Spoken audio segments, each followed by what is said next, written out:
Une scène vient de se produire avec moi et j'ai dit que je ne peux pas rester sans partager ça avec vous. Et wallahi, ça m'a encore fait comprendre avec profondeur la parole d'Allah. وَمَنْ يَتَّقِ اللَّهَ يَجْعَلْ لَهُ مَخْرَجًا. Celui qui craint Allah, Allah lui accorde une issue favorable. Je suis sorti pour accomplir la prière de Asr. Lorsque j'ai terminé la prière, je suis revenu. Naturellement, il y a l'ascenseur et il y a deux compartiments. Le compartiment de droite est en bon état et celui de gauche est en panne. Il y a de cela, n'est-ce pas, quelques mois. Naturellement, j'appuie pour monter, n'est-ce pas, au niveau dans lequel je me retrouve, mais je vois que c'est l'autre compartiment qui était en panne depuis qu'il s'ouvre. Je pensais qu'il était redevenu opérationnel et j'étais même content. J'entre, ça se referme, j'appuie, n'est-ce pas, le bouton 4 pour aller, n'est-ce pas, au niveau dans lequel je me retrouve.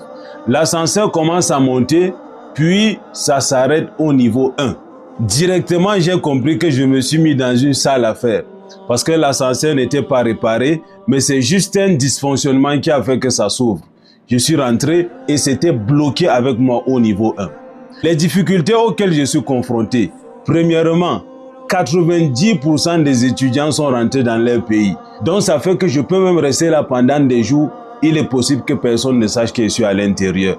Deuxièmement, très souvent, lorsque ça se referme avec une personne comme ça à l'intérieur, il est obligatoire que les réparateurs viennent d'abord, n'est-ce pas, consulter ça avant que ça ne s'ouvre et que la personne sorte. Donc les chances pour que je sorte de là sont tellement minimes, voire nulles. Je vous avoue que j'étais paniqué.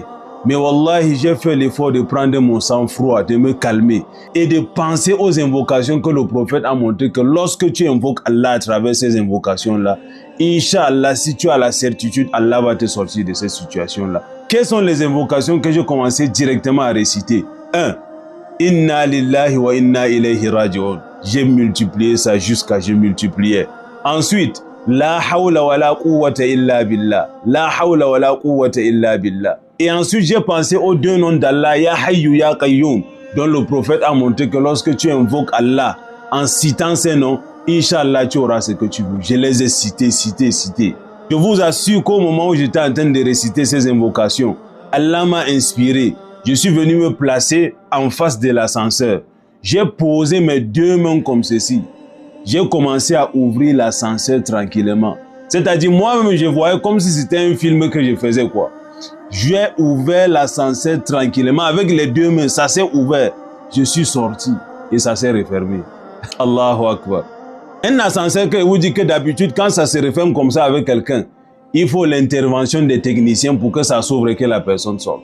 La leçon à retenir ici,